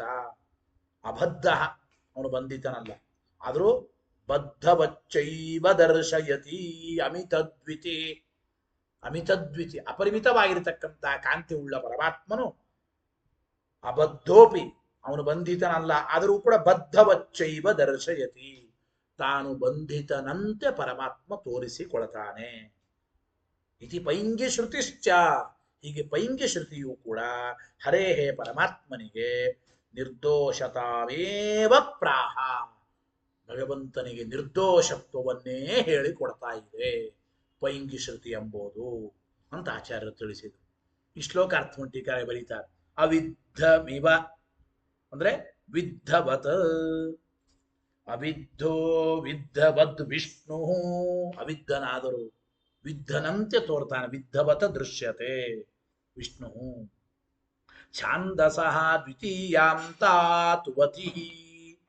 ಇಲ್ಲೊಂದು ಮಾತು ಹೇಳ್ತಾ ಇದ್ದ. ಏನು ಅಂತಂದ್ರೆ ನೋಡಿ, ಯಾವಾಗಲೂ ಕೂಡ ಒತ್ತು ಪ್ರತ್ಯಯ ದ್ವಿತೀಯಾಯುಭಕ್ತಿಯೇ ಕೊನೆಯಾಗಿ ಉಳ್ಳ ಶಬ್ದದ ಮುಂದೆ ಇವ ಎಂಬ ಅರ್ಥದಲ್ಲಿ ಬರುತ್ತದೆ. ದ್ವಿತೀಯಾಂತಾತುವತಿ ಗೊತ್ತಾಯಿತು. ಅವಿದ್ದೋ ವಿದ್ಧವತ್ ವಿಷ್ಣು ಅಂತಂದ್ರು. ಇಲ್ಲಿ ದ್ವಿತೀಯಾವಿಭಕ್ತಿಯೇ ಕೊನೆಯಾಗಿ ಉಳ್ಳ ಶಬ್ದದ ಮುಂದೆ ಬರಬೇಕು. ಆದರೆ ಪೈಂಗಿ ಶ್ರುತಿ, ಇದು ಅಪೌರುಷೇಯ, ಇದು ವೇದವಾಕ್ಯ. ಆದ್ದರಿಂದ ಛಾಂದಸ ಪ್ರಯೋಗ, ಏನ್ ತೊಂದರೆ ಇಲ್ಲ. ತೇನ ತುಲ್ಯಂ ಕ್ರಿಯಾ ಚೇದ್ವತಿ ತತ್ರ ತಸ್ಯೈವ ಇತಿ ವತಿ. ಅದರ ಅಭಿಪ್ರಾಯ ಏನು? ತೃತೀಯ ವಿಭಕ್ತಿ, ಷಷ್ಠಿ ವಿಭಕ್ತಿ, ಸಪ್ತಮಿ ವಿಭಕ್ತಿ ಈ ಪದಗಳ ಮುಂದೆ ವತ್ ಪ್ರತ್ಯಯದ ವಿಧಾನ ಇದೆ. ವಿದ್ಧಮಿವ ಎಂಬ ಅರ್ಥದಲ್ಲಿ ವತ್ ಪ್ರತ್ಯಯ ಎಂಬುದು ಹೇಗೆ ಬರಬೇಕಿಲ್ಲಿ ಎಂಬ ಪ್ರಶ್ನೆ. ಗೊತ್ತಾಯಿತೋ ಇದು? ಅಂದ್ರೆ ತೃತೀಯ ವಿಭಕ್ತಿ, ಷಷ್ಠಿ ವಿಭಕ್ತಿ, ಸಪ್ತಮಿ ವಿಭಕ್ತಿ ಈ ವಿಭಕ್ತಿಗಳ ಮುಂದೆ ವತ್ ಪ್ರತ್ಯಯ ವಿಧಾನ ಮಾಡಿದ್ದಾರೆ. ಆದರೆ ಇಲ್ಲಿ ಅವಿದ್ದೋ ವಿದ್ಧವದ್ ವಿಷ್ಣು ಪ್ರಥಮ ವಿಭಕ್ತಿಯ ಮುಂದೆ ವತ್ ಪ್ರತ್ಯಯ ಹೇಗೆ ಎಂಬ ಪ್ರಶ್ನೆ ಬಂದ್ರೆ ಛಂದಸಿ ಬಹುಲಂ ಛಾಂದಸಃ ದ್ವಿತೀಯಾಂತಾತ್ ವತಿ. ಇದು ಛಾಂದಸ ಪ್ರಯೋಗ, ವೈದಿಕ ಪ್ರಯೋಗ. ಆದ್ದರಿಂದ ಅವಿದ್ಧಮಿವ ವಿದ್ಧವತ, ಅವಿದ್ಧನಾದರೂ ವಿದ್ಧನಾದವನಂತೆ ಎಂಬ ಅರ್ಥದಲ್ಲಿ ತಿಳಿಸಿಕೊಡ್ತಾ ಇದ್ದಾರೆ. ವಿದ್ಧಮಿವ ಎಂಬ ದ್ವಿತೀಯ ವಿಭಕ್ತಿಯ ಮುಂದೆಯೂ ಕೂಡ ವತ್ ಪ್ರತ್ಯಯ ಬರಬಹುದು. ವೈದಿಕ ಪ್ರಯೋಗ ಅಂದ್ರೆ ನಿಜವಾಗ್ಲೂ ವಸ್ತುತಃ ವತ್ ಪ್ರತ್ಯಯ ವ್ಯಾಕರಣಶಾಸ್ತ್ರದ ಪ್ರಕಾರ ತೇನ ತುಲ್ಯಂ ಕ್ರಿಯಾ ಚೇದ್ವತಿ ತತ್ರ ತಸ್ಯೈವ ಇತಿ ವತಿ. ತೃತೀಯ, ಷಷ್ಠಿ, ಸಪ್ತಮಿ ವಿಭಕ್ತಿಯ ಮುಂದೆ ವತ್ ಪ್ರತ್ಯಯ ಬಂದಿದೆ. ಆದರೆ ಇಲ್ಲಿ ದ್ವಿತೀಯ ವಿಭಕ್ತಿಯ ಮುಂದೆಯೂ ಕೂಡ ವತ್ ಪ್ರತ್ಯಯ ಬಂದಿದೆ ಎಂಬ ಮಾತನ್ನು ತಿಳಿಸಿಕೊಡ್ತಾ ಇದ್ದಾರೆ. ಇದು ಛಾಂದಸ ಪ್ರಯೋಗ, ಬರ್ಕಶ್ರುತಿ ಅಲ್ವಾ? ಹಿಂದೆ ಹೇಳಿದ ಬರ್ಕಶ್ರುತಿ, ಇದು ಪೈಂಗಿ ಶ್ರುತಿ. ಇರಲಿ. ಏವ ಶಬ್ದಸ್ಯ ಅವಿದ್ದಃ ಇತ್ಯಾದಿನ ಸಂಬಂಧ, ಅಲ್ಲಿ ಏವ ಶಬ್ದ ಹೇಳಿದ್ದ. ಇತಿ ಪೈಂಗಿ ಶ್ರುತಿಶ್ಚೈವ ಪ್ರಾಹ ನಿರ್ದೋಷತಾಂ ಹರೇ. ಮುಂದಿರುವ ಏವ ಶಬ್ದವನ್ನು ಎಲ್ಲಾ ಕಡೆ ಇಟ್ಟುಕೊಳ್ಳಿ. ಅವಿದ್ದಃ ಏವ ವಿದ್ಧವತ ದರ್ಶಯತಿ, ಅವಿದ್ಧನಾದರೂ ವಿದ್ಧನಾದವನಂತೆ ತೋರಿಸ್ತಾನೆ. ಅಜಾತಃ ಏವ ಜಾತವನ್ನು ಮೃಷಾ ದರ್ಶಯತಿ, ಅಬದ್ಧಃ ಏವ ಬದ್ಧವದ್ ದರ್ಶಯತಿ. ಹೀಗೆ ಏವಕಾರವನ್ನ ಅವಿದ್ದಃ ಇವ ಎಂಬುದರ ಎಲ್ಲದರ ಮುಂದೆನೂ ಕೂಡ ಅವಿದ್ದಃ ಏವ, ಅಬದ್ಧಃ ಏವ, ಅಜಾತಃ ಏವ, ಹಂಗೆ ಏವಕಾರವನ್ನ ಆ ಶಬ್ದಗಳ ಮುಂದೆ ಹಚ್ಚಿಕೊಳ್ಳಬೇಕು. ದರ್ಶಯತಿ ತೋರಿಸುತ್ತಾನೆ. ಯಾರನ್ನ? ಆತ್ಮಾನಂ, ತನ್ನನ್ನ ಅಂತ ಅಭಿಪ್ರಾಯ. ದರ್ಶಯತಿ ಆತ್ಮಾನಂ, ತನ್ನನ್ನು ತೋರಿಸಿಕೊಳ್ಳುತ್ತಾನೆ ಅಂತ ಅಭಿಪ್ರಾಯ. ಆಮೇಲೆ ಪೂರ್ವಶ್ರುತ್ಯಾಪಿ ಅಯಮರ್ಥ ಅರ್ಥಾತ್ ಸಿದ್ಧ್ಯತಿ ಇತಿ ಪೈಂಗಿ ಶ್ರುತಿಶ್ಚ ಇತ್ಯುಕ್ತಂ. ಹಿಂದಿನ ಬರ್ಕಶ್ರುತಿಯಿಂದಲೇನೆ ಭಗವಂತನ ನಿರ್ದೋಷತ್ವ ಇದು ಸಿದ್ಧವಾಗಿದೆ, ಬರ್ಕಶ್ರುತಿಯಿಂದ ಸಿದ್ಧವಾಗಿದೆ. ಆದರೂ ಕೂಡ ಇತಿ ಪೈಂಗಿ ಶ್ರುತಿಶ್ಚೈವ, ಪೈಂಗಿ ಶ್ರುತಿಯೂ ಕೂಡ ಈ ವಿಚಾರವನ್ನೇ ಹೇಳಿಕೊಡ್ತಾ ಇದೆ ಎಂಬ ಮಾತನ್ನು ತಿಳಿಸಿಕೊಡ್ತೀವಿ. ಪೈಂಗಿ ಶ್ರುತಿಯೂ ಕೂಡ ಈ ವಿಚಾರವನ್ನೇ ಹೇಳಿಕೊಡ್ತಾ ಇದೆ. ಇತಿ ಪೈಂಗಿ ಶ್ರುತಿಶ್ಚೈವ ಚ ಶಬ್ದ ಇಟ್ಟಿದ್ದಾರೆ ಅದಕ್ಕೆ. ಆ ಪ್ರಾಹ ನಿರ್ದೋಷತಾಂ ಹರೇ, ನಿರ್ದೋಷತಾಮಿತಿ ಫಲೋಕ್ತ್ಯ ವಿವಕ್ಷಿತಮರ್ಥಂ ಉಪಲಕ್ಷಯತಿ. ನಿರ್ದೋಷತಾಂ ಹರೇ ಅಂತ ಹೇಳೋದ್ರಿಂದ ದೋಷ ದೃಷ್ಟಿ ಎಂಬುದು ಇದು ಅಪರೀಕ್ಷಿತ.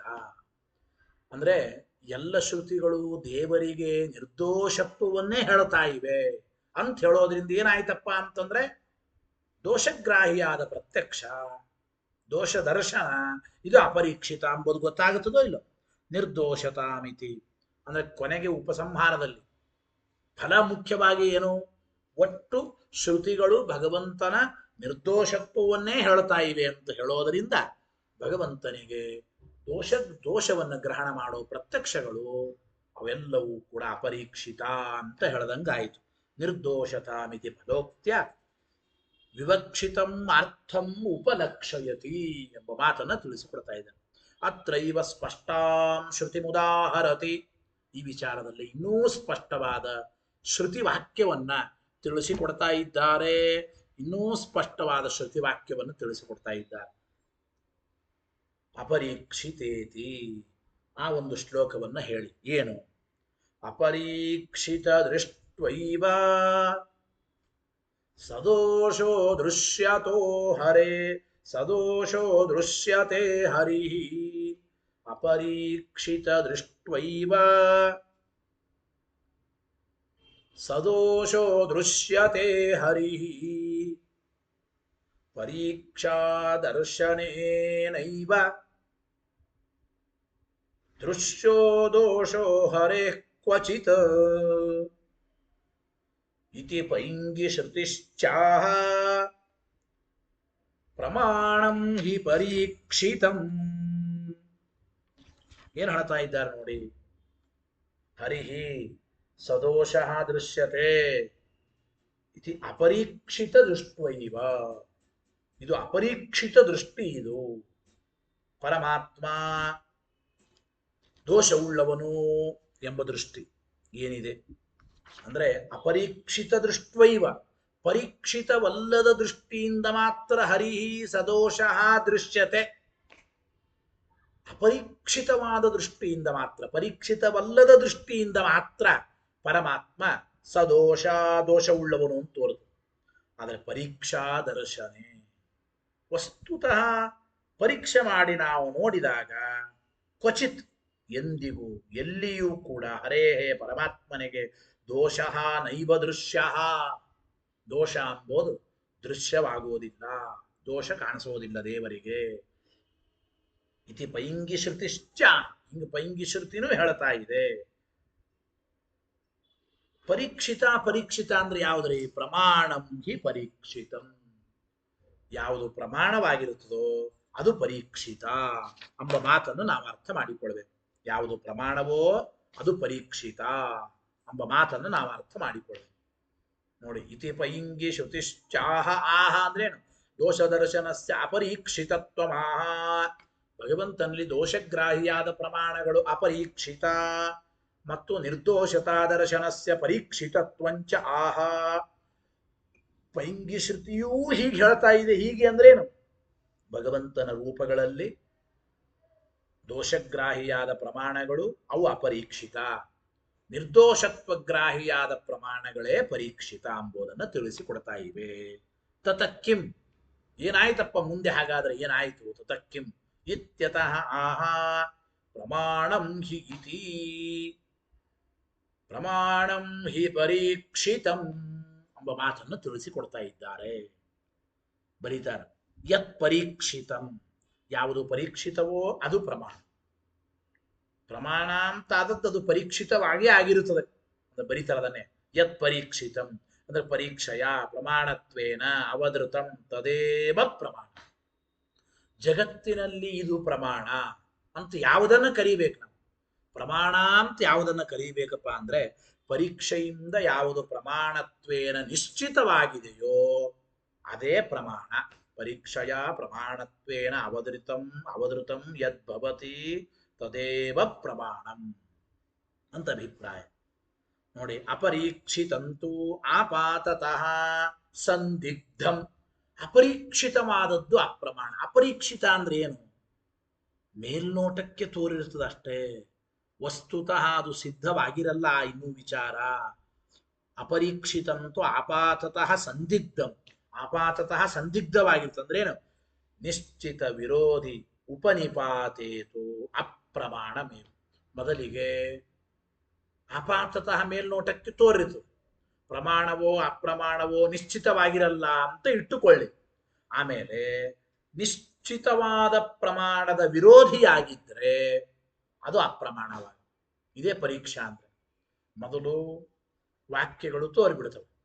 ಈ ವಾಕ್ಯ ಪ್ರಮಾಣವೋ ಅಪ್ರಮಾಣವೋ ಸಂದೇಹ ಬಂತು. ವಾಕ್ಯಗಳು ದೋಷ ನಿಮಿತ್ತಕ ಅಂತಾದಾಗ ಅಪ್ರಮಾಣ, ಜೊತೆಗೆ ನಿಶ್ಚಿತವಾದ ಪ್ರಮಾಣದ ವಿರುದ್ಧವಾಗಿ ವಾಕ್ಯಗಳು ಹೇಳ್ತಾ ಇದ್ರೆ ಆವಾಗ ಅಪ್ರಮಾಣ. ನಿಶ್ಚಿತ ವಿರೋಧ್ಯುಪನಿಪಾತ, ನಿಶ್ಚಿತವಾದ ಪ್ರಮಾಣದ ವಿರೋಧ ಬಂದಾಗ ಅವು ಅಪ್ರಮಾಣವಾಗೇ ಆಯಿತು. ಎರಡರಲ್ಲಿ ಒಂದು ಅಪ್ರಮಾಣವಾಗೇ ಆಗಿದೆ. ಅತಃ ಪರೀಕ್ಷಿತೇನ ನಿರ್ದೋಷತಾ ದರ್ಶನೇನ ಪರೀಕ್ಷಿತವಾದ ಭಗವಂತನಲ್ಲಿ ನಿರ್ದೋಷತಾ ದರ್ಶನದಿಂದ ಅಪರೀಕ್ಷಿತವಾದ ದೋಷ ದರ್ಶನಮೇವ ಬಾಧ್ಯತೆ. ಅಪರೀಕ್ಷಿತವಾದ ದೋಷ ದರ್ಶನವೇ ಬಾಧಿತವಾಗುತ್ತದೆ. ನತು ವಿಪರ್ಯಯ. ಇದರ ವ್ಯತ್ಯಾಸ ಮಾಡ್ಲಿಕ್ಕೆ ಬರಲ್ಲ. ಅಪರೀಕ್ಷಿತವಾದ ದೋಷ ದರ್ಶನದಿಂದ ಪರೀಕ್ಷಿತವಾದ ನಿರ್ದೋಷತಾ ದರ್ಶನವೇ ಬಾಧಿತ ಅಂತ ಹಿಂಗೆ ಹೇಳಿಕ್ ಬರಲ್ಲ. ನಿರ್ದೋಷತಾ ದರ್ಶನ ಇದು ಪರೀಕ್ಷಿತ ಅಂದ ಮೇಲೆ ಅದರಿಂದಲೇನೆ ನಿರ್ದೋಷತಾ ಗ್ರಾಹಿಯಾದ ಪ್ರತ್ಯಕ್ಷಾದಿ ಪ್ರಮಾಣಗಳಿಂದಲೇನೆ ಅಪರೀಕ್ಷಿತವಾದ ದೋಷಗ್ರಾಹಿಯಾದ ಪ್ರತ್ಯಕ್ಷಾದಿ ಪ್ರಮಾಣಗಳೇ ಬಾಧಿತವಾಗುತ್ತವೆ. ನತು ವಿಪರ್ಯ. ಇದು ವ್ಯತ್ಯಾಸ ಮಾಡ್ಲಿಕ್ಕಾಗಲ್ಲ. ಪ್ರಾಮಾಣ್ಯ ನಿಶ್ಚಯೇ ಪರೀಕ್ಷೋಪಯೋಗ ಪ್ರಮಾಣ ಸಿದ್ಧ ಇತಿ ಹಿ ಶಬ್ದ. ಹಿ ಎಂಬ ಶಬ್ದ ಇದೆ. ಹಿ ಎಂಬ ಶಬ್ದ ಯಾತಕ್ಕೆ ಇಟ್ಟಿದ್ದಾರೆ ಅಂದ್ರೆ ಪ್ರಾಮಾಣ್ಯದ ವಿಷಯದಲ್ಲಿ ಪರೀಕ್ಷೆಯ ಉಪಯೋಗ ಇದು ಪ್ರಮಾಣ ಸಿದ್ಧ. ಇದು ಪ್ರಮಾಣವೋ ಅಪ್ರಮಾಣವೋ ಅಂತ ನಿರ್ಧಾರ ಮಾಡಬೇಕಾದ್ರೆ ಪರೀಕ್ಷೆಯ ಉಪಯೋಗ ಬೀಳುತ್ತದೆ ಅಂತ ಎಲ್ಲ ಕಡೆ ಅದನ್ನು ನಾವು ಗ್ರಹಣ ಮಾಡಿದ್ದೇವೆ ಎಂಬ ವಿಚಾರವನ್ನೇ ಇಲ್ಲಿ ಹಿ ಎಂಬ ಶಬ್ದದಿಂದ ಹೇಳ್ತಾ ಇದ್ದಾರೆ. ಅಂದ್ರೆ ಪ್ರಾಮಾಣ್ಯ ನಿಶ್ಚಯದ ವಿಚಾರದಲ್ಲಿ ಪರೀಕ್ಷೆಯ ಉಪಯೋಗ ಬೀಳುತ್ತದೆ ಅಂಬೋದು ಇದು ಪ್ರಮಾಣ ಸಿದ್ಧ ಎಂಬ ವಿಚಾರ ಹಿ ಶಬ್ದದಿಂದ ಗೊತ್ತಾಗುತ್ತೆ. ತಥಾಚ ವಕ್ಷತೆ. ಯಾವ ರೀತಿ ಪ್ರಾಮಾಣ್ಯದ ವಿಷಯದಲ್ಲಿ ಪರೀಕ್ಷೆಯ ಉಪಯೋಗ ಎಂಬುದನ್ನು ಮುಂದೆ ಹೇಳುತ್ತೇವೆ. ಪರೀಕ್ಷೆಯಿಂದಲೇನೇ ಪ್ರಾಮಾಣ್ಯ ಇದೆ ಅಂತ ಹಂಗೆ ಹೇಳಲ್ಲ. ಪರೀಕ್ಷೆ ಪ್ರಾಮಾಣ್ಯದ ನಿರ್ಧಾರ ಮಾಡಬೇಕಾದ್ರೆ ಉಪಯೋಗ ಬಿಡುತ್ತದೆ ಇಷ್ಟೇ ಹೊರತು ಪ್ರಾಮಾಣ್ಯದ ನಿಯಮೇನ ಪರೀಕ್ಷೆ ಇದ್ದರೇನೇ ಇದು ಪ್ರಮಾಣ ಅಂತ ಹಾಗೂ ಕೂಡ ನಿರ್ಧಾರ ಮಾಡಬೇಕಾಗಿಲ್ಲ. ಇಷ್ಟ ಹೇಳ್ತಾರೆ. ಅದರ ವಿಚಾರವನ್ನು ಮುಂದೆ ಹೇಳ್ತೇವೆ. ಇದಾದ ಮೇಲೆ ಅತ್ರ ಕೇಚಿದಾಹು. ಇಲ್ಲಿ ಕೆಲವರು ಹೀಗೆ ಹೇಳ್ತಾ ಇದ್ದಾರೆ. ಇಲ್ಲಿ ಕೆಲವರು ಹೀಗೆ ಅಂದ್ರೆ ಪ್ರಾಭಾಕರರು ಹೀಗೆ ಹೇಳ್ತಾ ಇದ್ದಾರೆ. ಏನಪ್ಪಾ ಅಂದ್ರೆ ಅತ್ರ ಕೇಚಿದಾಹು. ನಾವು ಒಟ್ಟು ಏನು ಹೇಳಿದೀವಿ? ಯಾವುದು ಪರೀಕ್ಷಿತವೋ ಅದು ಪ್ರಮಾಣ, ಯಾವುದು ಅಪರೀಕ್ಷಿತವೋ ಅದು ಅಪ್ರಮಾಣ ಅಂತ ನಾವು ಹೇಳಿದ್ದೇವೆ. ಇಲ್ಲಿ ಪ್ರಾಭಾಕರ ಏನ್ ಹೇಳ್ತಾರೆ ಅಂದ್ರೆ ಅತ್ರ ಕೇಚಿದಾಹು. ಪ್ರಾಭಾಕರರು ಹೀಗೆ ಹೇಳ್ತಾರೆ. ಸ್ವತಃ ಏವ ಜ್ಞಾನಾನಾಂ ಪ್ರಾಮಾಣ್ಯಂ. ಜ್ಞಾನಗಳು ಸ್ವಾಭಾವಿಕವಾಗಿ ಪ್ರಮಾಣವಾಗಿವೆ. ಪ್ರಾಭಾಕರ ನಿಯಮ ಹಾಗೆ. ಯಥಾರ್ಥ ಜ್ಞಾನಮೇವ ನಾಸ್ತಿ ಇತಿ ಪ್ರಾಭಾಕರಾದಯ ಅಂತ ಜಿಜ್ಞಾಸಾಧಿಕರಣದ ಸುಧೆಯಲ್ಲಿ ಮುಂದೆ ಟೀಕಾಕೃತ್ಪಾದರು ಹೇಳ್ತಾ ಇದ್ದಾರೆ. ಆದ್ದರಿಂದ ಒಟ್ಟು ಯಥಾರ್ಥ ಜ್ಞಾನವನ್ನೇ ಒಪ್ಪುವುದಿಲ್ಲ. ಜಗತ್ತಿನಲ್ಲಿ ಇರೋ ಎಲ್ಲಾ ಜ್ಞಾನಗಳು ಸ್ವಾಭಾವಿಕವಾಗಿ ಪ್ರಮಾಣ. ಒಟ್ಟು ಸ್ವತಃ ಏವ ಜ್ಞಾನಾನ ಪ್ರಾಮಾಣ್ಯ ನತು ಪರೀಕ್ಷಾಧೀನಂ. ಜ್ಞಾನಗಳ ಪ್ರಾಮಾಣ್ಯ ಇದು ಪರೀಕ್ಷಾಧೀನ ಅಲ್ಲ ಅಂತ ಪ್ರಾಭಾಕರು. ಯಾಕೆ? ಸಕಲಮಪಿ ಜ್ಞಾನಂ ಸ್ವಪ್ರಕಾಶಂ ಯಥಾರ್ಥಂಚ. ನಾ ಹೇಳದಲ್ಲ, ಜಗತ್ತಿನ ಎಲ್ಲ ಜ್ಞಾನಗಳು ಸ್ವಪ್ರಕಾಶವೇ ಮತ್ತು ಜಗತ್ತಿನ ಎಲ್ಲ ಜ್ಞಾನಗಳು ಕೂಡ ಯಥಾರ್ಥವೇ. ಯಥಾರ್ಥ ಜ್ಞಾನವೇ ಇಲ್ಲ ಅಂತ ಅವರು ಪ್ರಾಭಾಕರು. ಅತಃ ಸ್ವೇನೈವ ಸ್ವಯಂ ಸ್ವಪ್ರಾಮಾಣ್ಯಂಚ ಸಿದ್ಧ್ಯತಿ ಇತಿ ಕಾತತ್ರ ಪರೀಕ್ಷಾಪೇಕ್ಷಾ. ಜ್ಞಾನ ತನ್ನ ಪ್ರಾಮಾಣ್ಯವನ್ನ ತಾನೇ ಗ್ರಹಣ ಮಾಡುತ್ತದೆ. ಜ್ಞಾನಕ್ಕೆ ಸ್ವಪ್ರಕಾಶತ್ವ ಸ್ವಾಭಾವಿಕವಾದ ಯಾಥಾರ್ಥ ಇದೆ ಅಂದ ಮೇಲೆ ಜ್ಞಾನ, ಯಾವುದೇ ಒಂದು ಜ್ಞಾನ ಬಂದ್ರೆ ಆ ಜ್ಞಾನ ತನಗೆ ಪ್ರಾಮಾಣ್ಯವನ್ನ ತಾನೇ ಗ್ರಹಣ ಮಾಡುತ್ತದೆ ಅಂತ ಅವರ ಅಭಿಪ್ರಾಯ.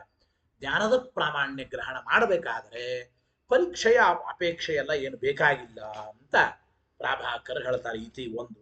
ಅನ್ನೇತು ಬ್ರುವತೆ. ಇದಾದ ಮೇಲೆ ಭಾಟ್ಟರು, ಪ್ರಾಭಾಕರ ಆದ್ಮೇಲೆ ಭಾಟ್ಟರು ಏನ್ ಹೇಳ್ತಾರಪ್ಪ? ಅನ್ನೇತು ಬ್ರುವತೆ ಅಂದ್ರೆ ಜ್ಞಾನಂ ತತ್ ಪ್ರಾಮಾಣ್ಯಂಚ ಅನುಮಾನೇನೈವ ಗೃಹ್ಯತೆ ಇತಿ. ಜ್ಞಾನದ ಪ್ರಾಮಾಣ್ಯ ಎರಡೂ ಕೂಡ ಅನುಮಾನದಿಂದಲೇ ತಿಳಿಯಬೇಕು. ಜ್ಞಾನ ಬಂದದ್ದು ಅನುಮಾನದಿಂದಲೇ ತಿಳಿಯಬೇಕು. ಆ ಜ್ಞಾನ ಪ್ರಮಾಣ ಎಂಬುದನ್ನು ಕೂಡ ಅನುಮಾನದಿಂದಲೇ ತಿಳಿಯಬೇಕು. ಜ್ಞಾತತಾರೂಪ ಅನುಮಾನದಿಂದ. ನೋಡಿ, ಅಯಂ ಘಟಃ ಎಂಬ ಜ್ಞಾನ ಬಂದಿದೆ ಅಂತ ಹೆಂಗೆ ತಿಳ್ಕೋಬೇಕು? ನನಗೆ ಜ್ಞಾತತಾ ಬಂದಿದೆ, ನನ್ನಲ್ಲಿ ಜ್ಞಾತತಾ ಇದೆ ಅಂತಂದ ಮೇಲೆ ಜ್ಞಾನ ಬಂದಿದೆ ಅಂತ ಅರ್ಥ. ಈ ಜ್ಞಾನ ಪ್ರಮಾಣ ಯಾಕೆ ಅಂದ್ರೆ ಘಟದ ವಿಷಯಕ ಜ್ಞಾತತಾ ನನ್ನಲ್ಲಿದೆ, ಆದ್ರಿಂದ ಇದಂ ಜ್ಞಾನಂ ಪ್ರಮಾಣ. ಹಿಂಗೆ ಜ್ಞಾತತಾ ರೂಪವಾದ ಅನುಮಾನದಿಂದಲೇ ಜ್ಞಾನ ಮತ್ತು ಜ್ಞಾನದ ಪ್ರಾಮಾಣ್ಯ ಗ್ರಹಣವಾಗುತ್ತದೆ. ಅವರು ಕೂಡ ಪರೀಕ್ಷಾ ಉಪಯೋಗವನ್ನ ಭಾಟ್ಟರೂ ಕೂಡ ಒಪ್ಪೋದಿಲ್ಲ ಎಂಬ ಮಾತನ್ನ ಇಲ್ಲಿ ತಿಳಿಸಿಕೊಡ್ತಾ ಇದ್ದಾರೆ. ಇದಾದ ಮೇಲೆ ಇನ್ನು ಅಪರೇತು ವದಂತಿ, ಬೇರೆಯವರು ಏನು ಹೇಳ್ತಾರೆ? ಬೇರೆಯವರು ಅಂದ್ರೆ ಅವರು ವೇದಾಂತಿಗಳೇ, ಆದರೆ ಸ್ವಲ್ಪ ವ್ಯತ್ಯಾಸ ಹೇಳ್ತಾರೆ ಅವರು. ಏನು? ಅಪರೇತು ವದಂತಿ ಜ್ಞಾನಂ ತತ್ ಪ್ರಾಮಾಣ್ಯಂಚ ಸಾಕ್ಷಿಣೈವ ಜ್ಞಾಯತೆ. ಜ್ಞಾನ, ಜ್ಞಾನದ ಪ್ರಾಮಾಣ್ಯ ಎರಡೂ ಕೂಡ ಸಾಕ್ಷಿಯಿಂದಲೇ ತಿಳಿಯುತ್ತದೆ. ಜ್ಞಾನ ಬರೋದು ಸಾಕ್ಷಿಯಿಂದಲೇ, ಜ್ಞಾನದ ಪ್ರಾಮಾಣ್ಯ ತಿಳಿಯೋದು ಸಾಕ್ಷಿಯಿಂದಲೇನೆ. ಅಪರೇತು ವದಂತಿ ಜ್ಞಾನಂ ತತ್ ಪ್ರಾಮಾಣ್ಯಂಚ ಸಾಕ್ಷಿಣೈವ ಜ್ಞಾಯತೆ. ಜ್ಞಾನ ಮತ್ತು ಜ್ಞಾನದ ಪ್ರಾಮಾಣ್ಯ ಎರಡೂ ಸಾಕ್ಷಿಯಿಂದಲೇ ತಿಳಿಯುತ್ತದೆ. ಯದಿ ಚ ಸ್ವತಃ ಪ್ರಾಮಾಣ್ಯ ಗ್ರಹ ನ ಸ್ಯಾತ್ ತರ್ಹಿ ನ ಸ್ಯಾದೇವ. ಒಂದು ವೇಳೆ ಜ್ಞಾನ ಪ್ರಾಮಾಣ್ಯಕ್ಕೆ ಸ್ವತಸ್ತು ಒಪ್ಪದೇ ಹೋದರೆ ಜ್ಞಾನಕ್ಕೆ ಪ್ರಾಮಾಣ್ಯವೇ ಇಲ್ಲದೆ ಹೋಗಬೇಕಾಗುತ್ತದೆ ಅಂತ ವೇದಾಂತಿಗಳು. ಗೊತ್ತಾಯ್ತು? ಒಂದು ವೇಳೆ ಜ್ಞಾನ ಪ್ರಾಮಾಣ್ಯವನ್ನು ಒಪ್ಪದೆ ಹೋದರೆ, ಅಂದ್ರೆ ಪ್ರಾಮಾಣ್ಯಕ್ಕೆ ಸ್ವತಸ್ತ್ವವನ್ನು ಒಪ್ಪದೇ ಹೋದರೆ ಜ್ಞಾನಕ್ಕೆ ಪ್ರಾಮಾಣ್ಯ, ಜ್ಞಾನ ಪ್ರಮಾಣವಾಗಿದೆ. ಈ ಜ್ಞಾನದ ಪ್ರಾಮಾಣ್ಯ ಸ್ವತಃ ಸಿದ್ಧ. ಪ್ರಾಮಾಣ್ಯಕ್ಕೆ ಸ್ವತಸ್ತ್ವ ಅಂದ್ರೆ ಏನು? ಅನೇಕ ಬಾರಿ ನಾನು ಹೇಳಿದ್ದೇನೆ. ಜ್ಞಾನಗ್ರಾಹಕ ಮಾತ್ರ ಗ್ರಾಹ್ಯತ್ವಂ ಸ್ವತಸ್ತ್ವಂ. ಯಾವುದರಿಂದ ಜ್ಞಾನ ಬಂದಿರುತ್ತದೋ ಅದರಿಂದಲೇ ಆ ಜ್ಞಾನಕ್ಕೆ ಪ್ರಾಮಾಣ್ಯ ಗ್ರಹಣವೂ ಆಗುತ್ತದೆ. ಇದೇ ಪ್ರಾಮಾಣ್ಯಕ್ಕೆ ಸ್ವತಸ್ತು ಒಪ್ಪೋದು ಅಂತಂದರೆ. ಒಂದು ವೇಳೆ ಪ್ರಾಮಾಣ್ಯಕ್ಕೆ ಸ್ವತಸ್ತು ಒಪ್ಪದೇ ಹೋದರೆ ಆ ಪ್ರಾಮಾಣ್ಯವೇ ಇಲ್ಲ ಅಂತ ಆಗುತ್ತದೆ ಅಂತ ಹೇಳ್ತಾರೆ. ತಸ್ಯ ಪರೀಕ್ಷಾಧೀನತ್ವೇ ಅನವಸ್ಥಾ ಪ್ರಸಂಗಾತ್. ಪ್ರಾಮಾಣ್ಯವದ ಅಂದ್ರೆ ಪ್ರಾಮಾಣ್ಯವನ್ನು ನಾವು ಪರೀಕ್ಷೆಯಿಂದ ತಿಳಿಯೋದಾದ್ರೆ, ಅಂದ್ರೆ ಪ್ರಾಮಾಣ್ಯವು ಪರೀಕ್ಷಾಧೀನ ಅಂತಂಬೋದಾದರೆ ಅನವಸ್ಥಾ ದೋಷ ಬರುತ್ತದೆ ಅಂತ ಹೇಳ್ತಾ ಇದ್ದಾರೆ. ಅನವಸ್ಥಾ ದೋಷ ಬರುತ್ತದೆ ಅಂತ ತಿಳಿಸಿಕೊಡ್ತಾ ಇದ್ದಾರೆ. ಈ ಜ್ಞಾನ ಯಾಕೆ ಪ್ರಮಾಣ?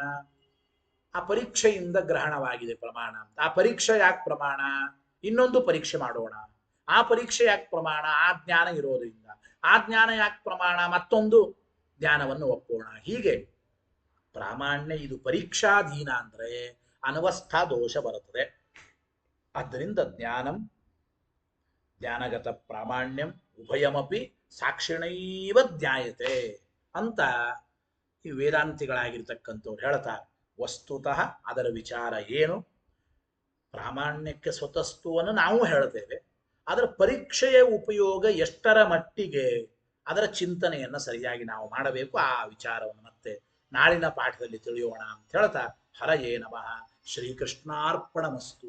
ಅನೇನ ಭಾವಿಯತ್ ಪುಣ್ಯಂ ತದಾಪ್ನೋತು ಗುರುರ್ಮಮ. ಮಧ್ವೇಶಾರ್ಪಣಮಸ್ತು.